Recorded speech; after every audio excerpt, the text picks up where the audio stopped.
मैं अलका ठाकुर हूं और आज से हम स्टार्ट करने वाले हैं एनाटॉमी एंड फिजियोलॉजी सब्जेक्ट्स को। अब जिसको ये नहीं पता है कि एनाटॉमी और फिजियोलॉजी के सब्जेक्ट्स क्या क्या होते हैं, मैं आपको बता दूं कि अगर आप कोई भी कोर्स करते हैं, एमबीबीएस के कोर्स करते हैं, फार्मा के कोर्स करते हैं, नर्सिंग के कोई भी course, BSc nursing, GNM, ANM या फिर कोई भी पैरामेडिकल कोर्स करते हैं, कोई भी कोर्स आप कर लेते हैं, उसमें एक सब्जेक्ट पढ़ाया जाता है जिसको हम बोलते हैं एनाटॉमी और फिजियोलॉजी। अब ये जो सब्जेक्ट होता है, ये सब्जेक्ट सब में है, लेकिन फर्क क्या होता है?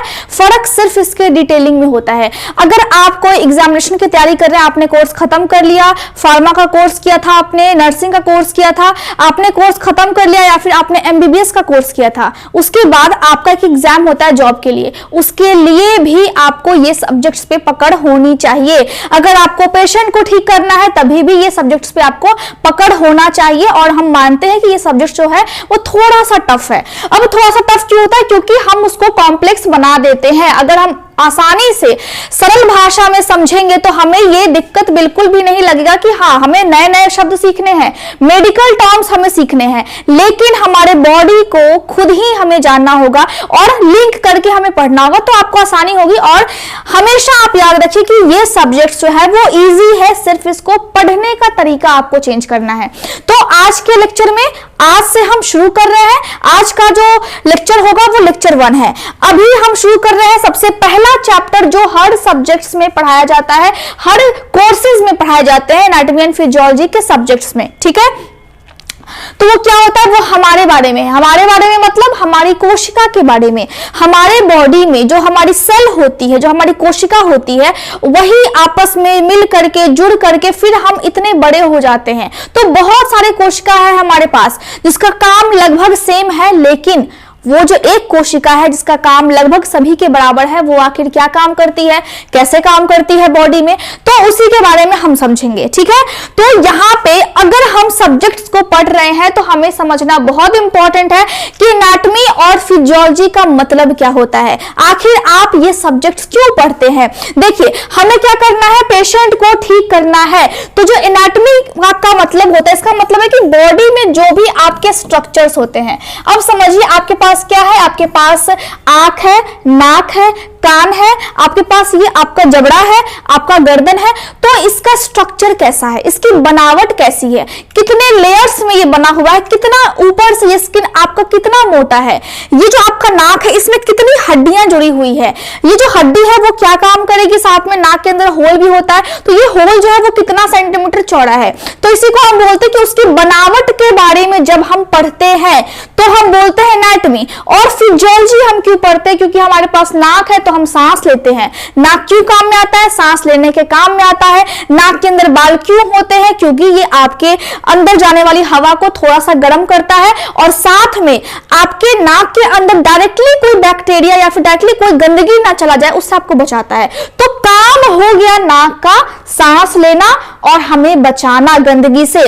तो उसको हम पढ़ेंगे फिजियोलॉजी में, मतलब फिजियोलॉजी में हम पढ़ते हैं फंक्शन। अब कोई भी चीज है, हमारी आंख है, हमारी आंख के ऊपर एक व्हाइट कलर का है, फिर ये बीच में ब्राउन कलर का है, पुतली है हमारे आंख में, तो ये तो इसकी बनावट हो गई, लेकिन आंख का काम क्या है? देखना। तो यहाँ पे हम फिजियोलॉजी में पढ़ेंगे उसका काम, कोई भी अंग का काम, चाहे वो हाथ हो, चाहे वो पेट हो, चाहे वो आंत हो, चाहे वो आपका लीवर हो, चाहे वो आपका दिल हो, हार्ट हो, कुछ भी हो। और एनाटॉमी में हम पढ़ेंगे उसकी बनावट किस तरह से बनी हुई है, कितने लेयर से बनी हुई है। इतना समझ में आ गया?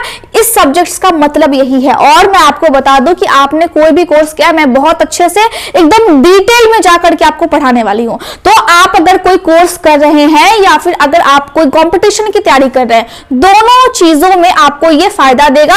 या फिर आपका कोई क्लिनिक है, आपको चाहिए कि हाँ मुझे ये चीज की नॉलेज होनी चाहिए और मुझे पेशेंट को ठीक करना है। होता क्या है, टाइम के साथ दिमाग से बातें स्लिप होने लगती है, तो भी आपके लिए बहुत अच्छा है, क्योंकि इस लेक्चर में मैं जो भी पढ़ाऊंगी एकदम शुरुआत से, बेसिक से और फिर डिटेल तक हम जाएंगे, ठीक है, बहुत अच्छे से जाएंगे। और आज हम थोड़े से चीजों को देखेंगे, एकदम हल्की हल्की चीजों को। शुरुआत हमेशा एकदम हल्का मूड में करना चाहिए। तो यहाँ पे चैप्टर 1 का नाम क्या होता है? जब हम किसी भी टॉपिक को स्टार्ट करते हैं तो हमने स्टार्ट किया है कोशिका। अब चैप्टर 1 में सभी कोर्सेज में सेल ही पढ़ाया जाता है, लेकिन उस चैप्टर का नाम क्या होता है? Structural and functional organisation of body. इसका मतलब है कि हमारे बॉडी की जो भी बनावट है, हमारे बॉडी में जो भी भी काम होता है उसका सबसे छोटी इकाई क्या है? तो छोटी इकाई क्या है? हमारा सेल है, कोशिका है। ठीक है, तो लंबा चौड़ा बस नाम होता है, मतलब सिर्फ सिंपल है। अब आपको ये समझना है कि अगर आपको पढ़ना है एनाटॉमी एंड फिजियोलॉजी तो उसमें कुछ टर्म्स आते हैं। कुछ टर्म्स का मतलब है कि हमें इसको पढ़ने से पहले कुछ कुछ बातें सीखनी होगी। सबसे पहले हम देखते हैं कि एम्ब्रियोलॉजी का मतलब क्या होता है। अब देखिए, अब एम्ब्रियोलॉजी का मतलब होता है कि जब एक महिला प्रेग्नेंट हो गई है और वो 2 महीने तक जब प्रेग्नेंट रहती है तो उसके बॉडी में जो उसका एग होता है जो कि फर्टिलाइज हो जाता है ना, स्पर्म से वो फर्टिलाइज हो जाता है, दोनों आपस में मिल जाते हैं, एक लड़का और एक लड़की सेक्स करते हैं। उसके बाद अगर उस लड़के का स्पर्म उस लड़की के ओवम को या फिर एग को फर्टिलाइज कर देता है तो फिर वो औरत मां बनने के लिए अब तैयार है, मां नहीं बनी है, अभी सिर्फ तैयार है। तो जब वो तैयार है तो 2 महीने तक का जो समय होगा उसमें जो उस अंडे का विकास होगा उसी को हम बोलते हैं एम्ब्रियोलॉजी। और जिस भी शब्द के लास्ट में लॉजी लगा रहे उसका मतलब होता है उस चीज का अध्ययन करना। तो उस अंडे का जब हम अध्ययन करते हैं तो हम बोलते हैं एम्ब्रियोलॉजी। ये समझ में आ गया? उसके बाद क्या है? Developmental anatomy. अब इसका मतलब क्या है? बच्चा आपके पेट में है, एक महिला प्रेग्नेंट है और उसके पेट में बच्चा है। 2 महीने तक हमने क्या बोला? एम्ब्रियोलॉजी। लेकिन 2 महीना जैसे ही क्रॉस करता है बच्चे का आंख बनने लगता है, मुंह बनने लगता है, बॉडी में शेप आने लगते हैं, तो बच्चे का विकास शुरू हो गया। तो उसी को हम बोलते हैं डेवलपमेंटल एनाटॉमी, मतलब बच्चा बड़ा हो रहा है और उसकी बनावट का हम अध्ययन करते हैं उसमें। ठीक है, ये बात समझ में आ गई? अब है हिस्टोलॉजी। हिस्टोलॉजी का मतलब होता है कि जब हम टिश्यू का अध्ययन करते हैं। अब टिश्यू क्या होता है? अब मैं थोड़ा सा यहां पे क्लियर कर दूं कि बॉडी में अगर हम माइक्रोस्कोप से देखेंगे तो हमारे बॉडी का जो छोटा सा चीज है, छोटा सा डॉट की तरह एक सेल होगा। अब ये डॉट जो है वो बहुत सारे मिल करके एक आकार ले लेते हैं, मतलब समझिए कि एक गोल आकार हो गया। तो समझिए जब गोल हो गया इसका मतलब है कि ये एक अंग का रूप ले लिया। अब जब एक सेल है और दूसरा सेल है, ठीक है, अब यहां पे क्या हो गया कि अभी इसने आकार नहीं लिया है, अभी ये सिर्फ एक लेयर है, तो इसी को हम बोलते हैं टिश्यू। ठीक, इसी को हम बोलते हैं टिश्यू, जहां पे बहुत सारी कोशिका मौजूद होती है। अब बहुत सारे टिश्यू मिलकर के फिर ऑर्गन बना देते हैं, एक अंग बना देते हैं। तो जब हम इसी टिश्यू का, इसी परत का अध्ययन करते हैं उसी को हम बोलते हैं हिस्टोलॉजी। अब पढ़ना भी कैसे? हिस्टोलॉजी पढ़ना है। जिस शब्द के लास्ट में लोजी लगा रहे, मतलब LOGY, लोजी, इसका मतलब है अध्ययन करना, उस चीज की स्टडी करना। इतना समझ में आ गया? बहुत आसान है। इसके बाद क्या? Radiographic anatomy. इसमें हम क्या पढ़ते हैं? इसमें हम देखिए बॉडी में जो भी चीजें हैं उसको अगर हम एक्सरे करेंगे तो बॉडी में कैसे आता है? व्हाइट व्हाइट सा आपके पेपर पे निकलता है, आपने देखा होगा एक्सरे रिपोर्ट। तो वहां पे जो एक्सरे रिपोर्ट होता है जब हम उसकी अध्ययन करते हैं उसी को हम बोलते हैं रेडियोग्राफिक एनाटॉमी। साथ में यहां पे है पैथोलॉजिकल एनाटॉमी भी होती है। माना कि मुझे कोई बीमारी हो गई, माना कि मुझे किडनी में कोई प्रॉब्लम है, किडनी का जो लेयर है वो खराब होने लगा, किडनी मेरी खराब होने लगी, तो जो खराब हो चुका है किडनी, जब हम उसका अध्ययन करेंगे तो उसी को हम बोलते हैं पैथोलॉजिकल एनाटॉमी। पैथोलॉजिकल का मतलब ही होता है कि बाहर से कोई बैक्टीरिया आपके बॉडी में आई और आपके बॉडी को या फिर उस अंग को खराब कर दी। ठीक है, तो यहां पे हम जब उसकी अध्ययन करेंगे तो हम बोलते हैं पैथोलॉजिकल एनाटॉमी। ये समझ में आ गया किस तरीके से काम होता है? अब यहां पे थोड़ा सा हम और जानेंगे। उसके बाद हम देखते हैं एंडोक्राइनोलॉजी। आपने देखा होगा कि कोई कोई डॉक्टर क्या लिखता है अपने नाम के बगल में? एंडोक्राइनोलॉजिस्ट लिखता है। इसका मतलब क्या हुआ? इसका मतलब है कि उसने अध्ययन किया है एंडोक्राइन का। अब एंडोक्राइन क्या होता है? बॉडी में बहुत सारी ग्रंथि है, हमारे बॉडी में हार्मोन्स होते हैं, सबको पता है, लेकिन वो हार्मोन निकालता कौन है? वो हार्मोन बॉडी में ग्रंथियां निकालती है। जैसे हमारे ब्रेन में पिट्यूटरी ग्लैंड है, हाइपोथैलेमस है, तो ये सब क्या हो गया? पैनक्रियाज है, जिससे ग्लूकोज को पचाने के लिए इंसुलिन निकलता है। तो क्या हो गया? ये सब ग्रंथि है। तो जब ये ग्रंथि का हम स्टडी करते हैं, मतलब आप समझिए कि बॉडी में जब हम हार्मोन्स की स्टडी करेंगे तो कोई भी अगर हार्मोन्स की स्टडी करता है तो हम उसको बोलेंगे एंडोक्राइनोलॉजिस्ट, और उस स्टडी को हम बोलते हैं, उस अध्ययन को हम बोलते हैं एंडोक्राइनोलॉजी। ये समझ में आ गया? इसके बाद आता है कार्डियोवैस्कुलर फिजियोलॉजी। इसका मतलब क्या होगा? सिंपल सा बात है, कार्डियो मतलब हार्ट और वैस्कुलर मतलब ब्लड वेसल्स। ब्लड वेसल्स का मतलब क्या है? हमारे पास हार्ट है और हार्ट के साथ जुड़ा हुआ बहुत सारा नस है, वेन्स है, आर्टरीज है, तो वो तो हम अगले लेक्चर में डिस्कस करेंगे जब हार्ट वाला हम चैप्टर पढ़ेंगे तब। लेकिन हार्ट के पास अगर आपके पास अगर ये हार्ट है, ऐसा तो होता नहीं है, लेकिन अगर ये हार्ट है तो यहाँ पे इस तरह से निकला रहता है, इस तरह से निकला रहता है, इस तरह से, तो ये सब क्या हो गया, ये सब ब्लड वेसल्स है ना, नली है, पाइप है। तो जब दोनों का हम अध्ययन करते हैं, पूरे बॉडी में खून कैसे दौड़ता है, पूरे बॉडी में खून कहाँ कहाँ जाता है, जब हम इसका अध्ययन करते हैं उसी को हम बोलते हैं कार्डियोवैस्कुलर फिजियोलॉजी। इतना समझ में आ गया। अभी हमने देखा था कि 1 साल पहले कोरोना आ गया, तो कौन बचा, जिसका इम्यून सिस्टम बहुत अच्छा था। तो जब किसी का रोग प्रतिरोधक क्षमता बहुत अच्छा होगा, अब जब हम उसकी स्टडी करते हैं तो हम बोलते हैं इम्यूनोलॉजी, मतलब इम्यून सिस्टम की स्टडी करना, ठीक है। उसके बाद रेस्पिरेटरी फिजियोलॉजी, जब हम सांस के संबंधित कोई भी अंगों का अध्ययन करते हैं, इसका मतलब है फेफड़ा, नाक, तो ये क्या हो गया, रेस्पिरेशन, यानी कि सांस लेने में सहायता करता है। तो जब सांसों का अध्ययन करेंगे उसको हम बोलेंगे रेस्पिरेटरी फिजियोलॉजी। फिजियोलॉजी का मतलब सांस कैसे काम कैसे करता है, हवा जाकर के अंदर में, लंग्स कैसे काम करता है ना। रीनल फिजियोलॉजी, किडनी का जब हम काम का अध्ययन करते हैं बॉडी में, उसी को हम बोलते हैं रीनल फिजियोलॉजी। इतना समझ में आ गया। इसके बाद एक होता है एक्सरसाइज फिजियोलॉजी। इसका मतलब क्या हुआ कि जब हम व्यायाम करते हैं, तो जब हम व्यायाम बहुत लंबे टाइम से करते हुए आ रहे हैं या फिर हमने अभी अभी शुरू किया है, तो बॉडी में क्या क्या परिवर्तन आए हैं उसी को हम बोलते हैं एक्सरसाइज फिजियोलॉजी, जब हम उसका अध्ययन करते हैं। साथ में पैथोफिजियोलॉजी, इसका मतलब यह हुआ कि बॉडी में कोई चीज आपके खराब होने लगी है, ठीक है। अब पैथोफिजियोलॉजी में आपके बॉडी में पहले कुछ आपका जो अंग था वो हेल्दी था, अब धीरे धीरे करके वो खराब हो रहा है। तो जब धीरे धीरे खराब हो रहा है तो कैसे खराब हो रहा है, पहले कौन सा अंग खराब हुआ, फिर कौन सा हुआ, कितना डैमेज हुआ, कितना कम डैमेज हुआ, कितना ज्यादा डैमेज हुआ, तो जब हम नोट करते हैं पूरा सीरीज से, उसी को हम बोलते हैं पैथोफिजियोलॉजी, ठीक है। अब पैथोफिजियोलॉजी आपको देखने को मिलेगा कि जब हम कोई बीमारी का अध्ययन करते हैं, तो नर्सिंग में और एमबीबीएस में दोनों में बीमारी का हमें लिखना होता है, उसके बाद हमें नीचे लिखना होता है पैथोफिजियोलॉजी, मतलब आपका अंग पहले स्वस्थ था अब खराब हो रहा है, तो क्या क्या चेंजेस आपके अंगों में आया है, ठीक है। तो हमने ये समझा कि किस तरीके से टर्म्स यूज होते हैं, तो थोड़ा सा आप इसको याद कर लें, ये थोड़ा सा इंपॉर्टेंट था बताना, क्योंकि जब आपको ये पता होगा तो आपको समझ में आएंगी बातें कि किस तरह से काम हो रहा है और किस तरह से आपको पढ़ना है। तो थोड़ा सा मैं आपको बता देती हूँ, यहाँ पे जो मेडिकल टर्म है, पहला ये है कि सेल का चैप्टर हम पढ़ रहे हैं, तो उसी से हम संबंधित यहाँ पे टर्म को देखेंगे। एक्स्ट्रा सेलुलर फ्लूइड, इसका मतलब क्या होता है। अब हम पढ़ने वाले हैं एक कोशिका के बारे में, है ना, एक कोशिका के बारे में। एक कोशिका को अगर हम बड़ा कर देंगे तो कुछ इस टाइप का दिखता है, सबको पता है। लेकिन देखिए यहाँ पे, माना कि अगर आपके पास एक गिलास पानी है, ठीक है, एक गिलास पानी है। अब ये जो पानी है, यहाँ पे भी बहुत सारा पानी गिरा हुआ है बाहर में, है ना, तो एक थाली है। अब एक थाली में पानी रखा हुआ है और साथ में आपने ग्लास रखा, उसके अंदर भी पानी है। अब हुआ क्या कि जो हमने यहाँ पे पढ़ा है एक्स्ट्रा सेलुलर फ्लूइड, ठीक है, इसका मतलब ये हुआ कि इस ग्लास के बाहर जितना भी पानी है उसी को हम बोलेंगे एक्स्ट्रा सेलुलर फ्लूइड, यानी कि एक्स्ट्रा सेलुलर, सेल के बाहर जितना भी पानी टाइप का पदार्थ होगा उसी को हम बोलते हैं एक्स्ट्रा सेलुलर फ्लूइड। अब यहाँ पे है इंट्रा सेलुलर फ्लूइड, इसका मतलब है कि सेल के अंदर में, मतलब ग्लास के अंदर में जितना पानी है उसको हम बोलेंगे इंट्रा सेलुलर फ्लूइड, ठीक है। अब यहाँ पे आता है इंटरस्टिशियल फ्लूइड। अब हमने एक और थाली रखा बगल में और यहाँ पे एक और ग्लास रख दिया, ठीक है। अब यहाँ पे भी हमने पानी गिरा दिया।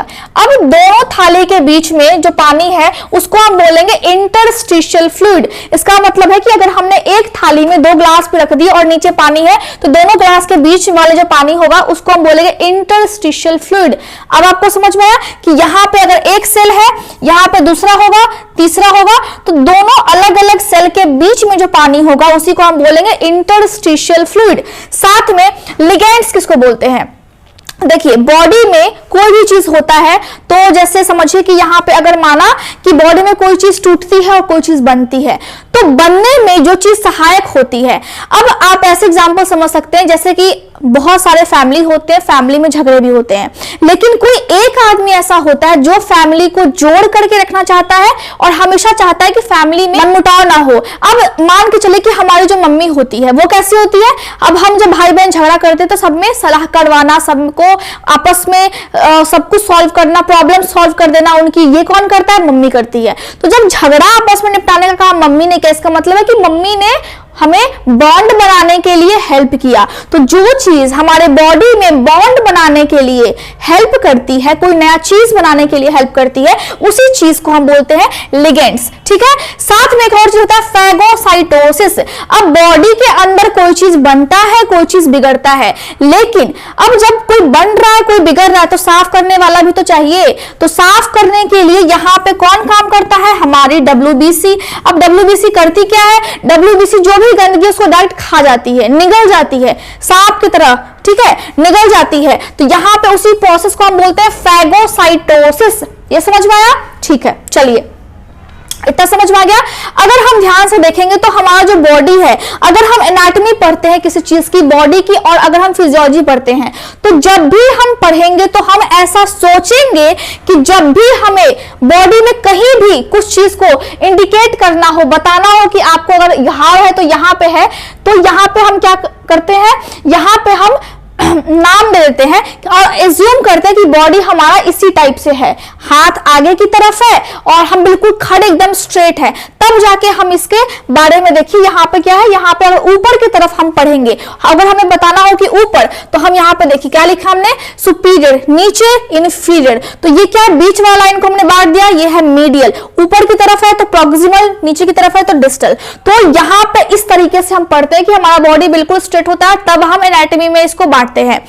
नॉर्मली अगर हम समझे अपने आमतौर की भाषा में, है ना, तो हमारे पूरे बॉडी को किस तरीके से बांटा गया? पूरे बॉडी को ऊपर से 5 भागों में विभाजित किया गया है। 5 भाग कौन सा है? ऊपर वाला सर तो अलग हो गया, चलिए हेड, हमारा गर्दन, नेक, और साथ में जो बीच का पोर्शन है गर्दन के नीचे से कमर तक, उसको हम क्या बोलते हैं? उसको हम बोलते हैं ट्रंक। तो वो वाला पोर्शन ट्रंक हो गया। दोनों हाथ हो गया हमारा, तो उसको लिम्ब। तो यहाँ पे आ जाता है आपका अपर लिम्ब, मतलब आपका दोनों हाथ, और लोअर लिम्ब मतलब आपका दोनों पैर। ठीक है, तो यहाँ पे 2 चीजें आ जाती है लिम्ब में। तो लिम्ब का मतलब ही होता है हाथ और पैर। कमर के नीचे वाला, गर्दन के नीचे से कमर तक क्या हो जाएगा? ट्रंक हो जाएगा। और जो आपका कमर वाला एरिया है उसको भी हम अध्ययन करते हैं।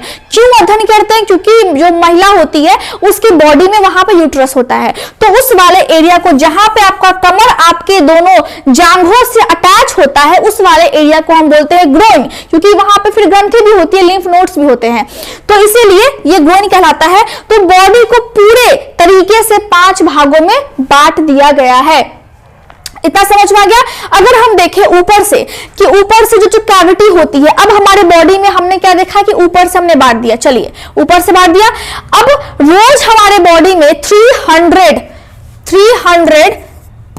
मिलियन, रोज 300 मिलियन जो है एवरी मिनट, 1 मिनट में रोज जो कोशिका है वो मर जाती है। रोज 300 बिलियन कोशिका रोज हमारे बॉडी में बनती है, और साथ में 75 से लेकर के 100 ट्रिलियन हमारे बॉडी में ट्रिलियन कोशिका होती है हमारे बॉडी में। और अगर हम देखें कि बॉडी में जो कोशिका है वो सबसे बड़ी कोशिका किसके पास है? महिलाओं के पास है। कौन सी कोशिका? उसका जो ओवम होता है, उसका जो एग होता है वो। और सबसे छोटी कोशिका किसके पास है? मेल के पास है। और वो क्या होता है? वो होता है आपका स्पर्म। तो सबसे छोटी कोशिका मेल के पास, यहां भी मेल पीछे ही रह गए, सबसे छोटी कोशिका मेल के पास होती है और बड़ी वाली एक फीमेल के पास होती है। अब हम जब बॉडी को बांटते हैं तो बॉडी में हम देखते हैं कि अगर हम हड्डियों को हटा दें तो ऊपर से तो हमने बांट दिया है, लेकिन जब हम हड्डी को हटाते हैं तो एक पूरा अंग का ढांचा जो है वो तैयार रहता है इस तरीके से। और जब पूरा अंग का ढांचा इस तरीके से तैयार है तो सभी अंग ऐसे ही खुले हुए हैं क्या? नहीं, वो एक पाउच लाइक स्ट्रक्चर में बंद है, मतलब एक पॉलिथीन उनके ऊपर है। तो जो पॉलिथीन उनके ऊपर है, वो जो पॉलिथीन है सर वाला, सर है हमारा, और उसमें बहुत सारी चीजें हैं, और वो ऊपर से एक पतले से पॉलिथीन में ढकी हुई है। उस पॉलिथीन को हम क्या बोलते हैं? डोर्सल कैविटी बोलते हैं। ठीक है, क्योंकि एक ऊपर से एक कवच है उसको। उसके अलावा अगर हम देखें तो हमारे सीने से लेकर के पूरा हमारे कमर तक जो पॉलिथीन वाला है उसको हम बोलते हैं वेंट्रल कैविटी। ठीक है, तो आपको समझना है डॉर्सल वेंट्रल, ऊपर वाला डॉर्सल, नीचे वाला वेंट्रल। जो हमारे बॉडी में सबसे लंबा सेल है, सबसे लंबी कोशिका है, वो कहां पर होती है? हमारे ब्रेन में होती है, और उसका नाम क्या है? न्यूरॉन। अब आपको मजा आ रहा है पढ़ने में? बायोलॉजी बहुत ज्यादा इंटरेस्टिंग है ना। अब हमने ऊपर से अपने बॉडी को देख लिया है, अंदर से पॉलिथीन जैसा कवच है वो देख लिया। अब हम और अंदर जाएंगे कि आखिर जो अंग हमारे बॉडी में है वो क्या क्या काम करती है, तो मेन 5 काम करती है। 5 काम कौन सा? पहला मेटाबॉलिज्म। अब मेटाबॉलिज्म को अगर हम देखें ध्यान से, है ना, मेटाबॉलिज्म को अगर हम देखें ध्यान से तो इसमें 2 चीजें आती हैं। क्या क्या चीजें आती हैं? यहाँ पे देखिए, अगर हम मेटाबॉलिज्म को देखते हैं तो इसमें आता है आपका कैटाबॉलिज्म, साथ में और आता है आपका एनाबॉलिज्म। इसका मतलब क्या है अभी आपको समझ में आएगा। जो कैटाबॉलिज्म है, मेटाबॉलिज्म का मतलब क्या होता है? जो हम खाते हैं वो टूटता है और बहुत छोटे छोटे कण में टूट करके फिर हमारे बॉडी में लगता है। तो जो टूटता है उसको हम बोलेंगे कैटाबॉलिज्म, जो लगता है बॉडी में। अब क्या हुआ? एनाबॉलिज्म का मतलब है कि बॉडी में टूटा और फिर बॉडी में एक नया चीज बना और फिर हमारा ब्लड उसको सोख लिया, हमारा बॉडी उसको एब्जॉर्ब कर लिया, उसी को हम बोलेंगे एनाबॉलिज्म। कैटाबॉलिज्म में जो हमने खाया वो टूट गया, अब क्या हुआ? नया चीज बना, अब नया चीज फिर से नया चीज बनाएगा, तो जो नया चीज बनाएगा लास्ट में उसको हम बोलेंगे एनाबॉलिज्म। मतलब इसमें क्या हुआ? इसमें बना और टूटा। तो मेटाबॉलिज्म में क्या होता है कि हमारे बॉडी में ऊर्जा मिलती है जब हम खाते हैं, तो वो चीज क्लियर है। दूसरा है मूवमेंट। अब मूवमेंट होता कैसे है? बॉडी के अंदर मूवमेंट कैसे होगा? हलचल कैसे होगी? मूवमेंट तब होता है जब हमें चोट लग जाता है। जैसे ही हमें चोट लगता है हमारे बॉडी का हर एक कोशिका दौड़ता है। कहां पे? जहां पे चोट लगा है वहां पे। अब वहां पे दौड़ेगा कौन?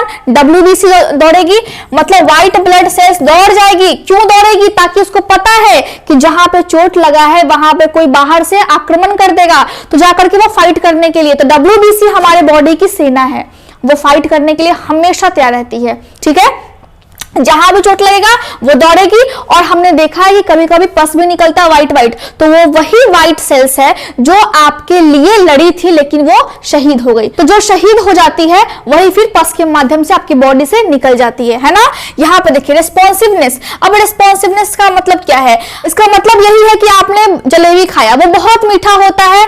जैसे ही आपने खाया आपका जो पैनक्रिया है जो कि इंसुलिन बनाता है और मीठे चीज को पचाता है वो एक्टिव हो गया। अब वो दौड़ करके, मतलब वो बहुत फास्ट में काम करेगा और फिर वो इंसुलिन बनाएगा ताकि जो आपका ग्लूकोज का लेवल है ब्लड का वो फिर मेंटेन हो सके। तो जो चीज आप बाहर से करेंगे, आपका जो ऑर्गन है वो बहुत स्मार्ट है, अंदर से वो तुरंत आपके बॉडी के लिए, आपके बॉडी को सुरक्षा देने के लिए काम करते रहेगा। तो उसी को हम बोलते हैं रिस्पॉन्सिवनेस। तो बेसिक चीज है ये, हमारे बॉडी में बेसिक प्रोसेस यही होती है। सबसे पहला हम खाते हैं, वो पचता है टूट करके, फिर हमारे बॉडी में लगता है। दूसरा, हमें अगर चोट लगता है तो वो वहां पे हमारे बॉडी को फिर रक्षा देता है। तीसरा, हमारे बॉडी में हम कुछ भी करते हैं तो हमारे बॉडी को बचाने के लिए वो भागता है, काम करता है, इंसुलिन को बनाता है पैनक्रिया, और उसके बाद है ग्रोथ। अब ग्रोथ का मतलब क्या हुआ? ग्रोथ का मतलब है कि हमारे बॉडी में हमेशा विकास होते रहता है। हमेशा विकास होने का क्या मतलब है? हम जब पैदा होते हैं तो हमारे आंखों का साइज जिस टाइम में हम पैदा हुए हैं ठीक वैसा ही होता है, वो ना बढ़ता है ना घटता है। लेकिन हमारे नाक का और हमारे कान का साइज हमेशा बढ़ते रहता है। इसका मतलब है कि बॉडी में हमेशा ग्रोथ हो रहा है, हमेशा। ठीक है, इसके बाद डिफरेंशिएशन। डिफरेंशिएशन का मतलब है कि बॉडी में जब हम बड़े होते हैं, जब एक लड़की प्रेग्नेंट होती है तो क्या होता है कि उसके जो सेल्स होते हैं, जो कोशिका होती है वो विभाजित होती है। तो यहाँ पे सेम चीज है कि अगर आपकी बॉडी में एपिथेलियल लेयर है या फिर आपकी बॉडी में कोई भी लेयर है, मान लेते हैं ये लेयर है, इसका नाम है एपिथेलियल। बॉडी में लेयर होती है अंदर में, ठीक है, हम समझेंगे आगे, टेंशन लेने वाला कोई बात नहीं है। तो अगर हमारे बॉडी में कोई कोशिका है और वो फिर विभाजित होती है, हम बड़े होते हैं, जब हम बड़े होते हैं तो हमारे बॉडी का साइज, हमारे बॉडी का आकार बढ़ता है। तो क्या होता है? कोशिका बड़ी होती है और कोशिका अपनी संख्या को बढ़ाती है। जब एक कोशिका बड़ी होती है तो हम क्या बोलते हैं? जब एक कोशिका बड़ी होती है तो हम बोलते हैं हाइपरट्रॉफी। जब एक कोशिका साइज में बड़ी होती है तो हाइपरट्रॉफी। और जब एक कोशिका संख्या में बड़ी हो जाती है, मतलब 1 से 2, 2 से 3, 3 से 4 जब बढ़ रही है, उसको हम बोलेंगे हाइपरप्लेजिया। ठीक है, तो यहां पे 2 मेडिकल टर्म हमने फिर से सीख लिए। ठीक है, तो आपको ये बात ध्यान देना है कि उस टाइम को हम बोलेंगे डिफरेंशिएशन। मतलब क्या हो रहा है? कोशिका भी बढ़ रही है और उसकी संख्या भी बढ़ रही है, उसका आकार भी बढ़ रहा है। अब यहाँ पे रिप्रोडक्शन। अब यही चीज होता है बॉडी में, या तो बॉडी में हमारे क्या होगा? मूवमेंट होगा, रिस्पॉन्सिवनेस होगा, ग्रोथ होगा, डिफरेंशिएशन होगा, या फिर रिप्रोडक्शन। इस सबको पता है कि जब एक बच्चे का जन्म होता है तो क्या होता है? रिप्रोडक्शन की प्रोसेस होती है। इसके अलावा जब एक आपकी बॉडी में कोई लेयर है, वहां भी क्या हो रहा है? वहां भी सेल्स बड़ी हो रही है, वो भी एक रिप्रोडक्शन ही है। तो यहाँ पे ध्यान देना है कि बॉडी में बेसिक यही चीजें होती है, बेसिक यही चीजें होती है। यहाँ पे हमने 2 मेडिकल टर्म सीखे हैं और मुझे लग रहा है कि अभी आपको समझ में आने लगा होगा। थोड़ा सा मेडिकल टर्म हमने सीखा है और आज लेक्चर 1 था, मतलब पहला क्लास था। बिल्कुल भी टेंशन लेने वाला कोई बात नहीं है। अब आपको क्या करना है, लेक्चर 2 में आपको सीखना यह है कि और क्या क्या टॉपिक होंगे। आगे का टॉपिक होता है होम्योस्टेसिस, साथ में वहां पे फिर हम सेल को स्टार्ट कर देंगे, ठीक है। तो लेक्चर 2 में आप अच्छे से इस चीज को सीखेंगे। अभी लेक्चर 1 ही चल रहा है। मैं समझती हूँ कि अभी आपको एकदम क्लियर हो गया होगा। अभी हम आराम से पढ़ रहे हैं, बिल्कुल स्लोली, और साथ में हम क्वेश्चंस की रिवीजन भी करेंगे। Thank you so much.